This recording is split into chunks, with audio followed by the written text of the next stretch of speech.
Today on All Things 80s, was bigger better?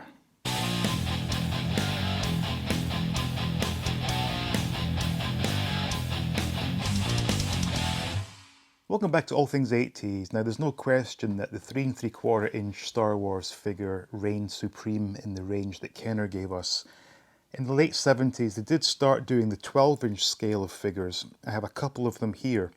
So I want to do a quick comparison to look at the 12-inch scale figures alongside the 3 3/4 inch scale figures to determine once and for all, was bigger actually better? So starting with C3PO, and before we look at the actual figures, I just want to comment on the packaging. I think this is brilliant packaging, way, way nicer than the card backs that the 3 3/4 inch figures came on.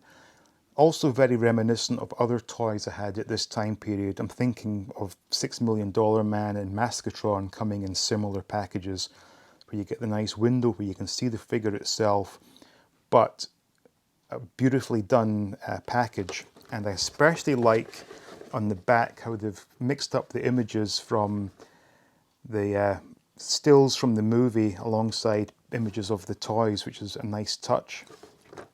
And there's the Kenner long play logo there.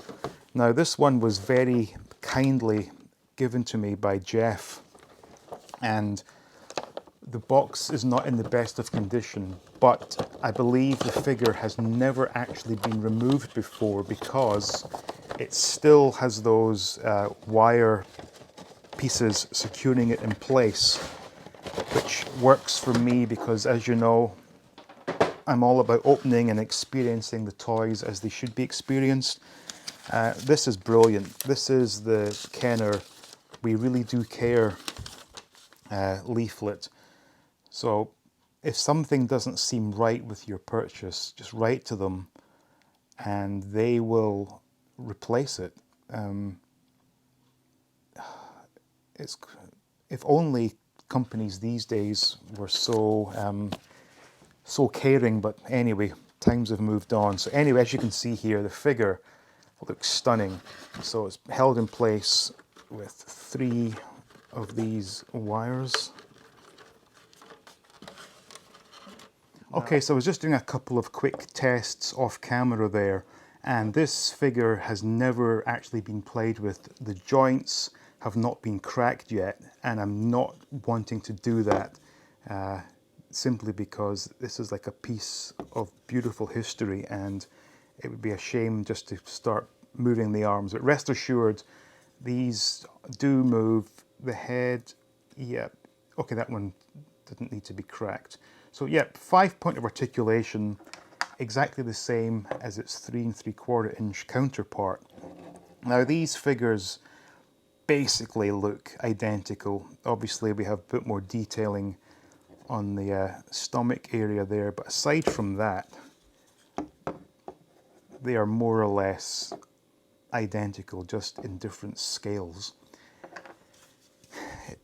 Definitely, obviously it's hollow, but nevertheless, it's just a stunning piece and something that is going to look really good in my collection. So in terms of, if I was, let me think, let's be generous and say 10-year-old me, if I was given the choice of this or this, which would I choose?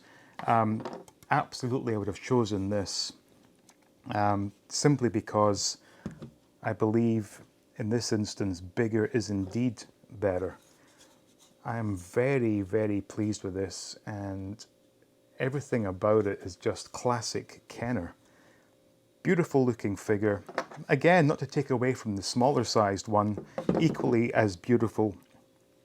But when it comes to what would kids like the most, I think without question a kid would favour this size.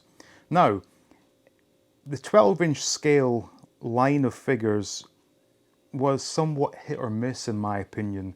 I think the non-human characters come across very well in this scale. The human characters, unfortunately, to me, are very much like Ken dolls. And in the case of Princess Leia, that 100% is a girl's doll. It even came with a hairbrush. So I cannot imagine there being many boys back in 1979 who would have received that Princess Leia for Christmas being particularly happy. I know that I would not have been. That is 100% a girl's doll. But C-3PO, very much a boy's toy, and a boy's toy that I would have been very happy to have had when I was a kid. So moving on to R2-D2, and as with the C-3PO, I just love this style of packaging. Now, I'm just wondering if, obviously it wouldn't have been cost effective to have done the 3 3/4 inch scale in this type of packaging, but it would have been a pretty cool touch, if I'm being honest. Definitely favour this over the simple card back. And again, as with C-3PO, some nice artwork and some classic 70s kid on the back there. Now, R2-D2 does come with a special feature which we'll get to once we get the figure opened. Of course, this one should not be confused with the remote controlled R2-D2, which came out at a similar time.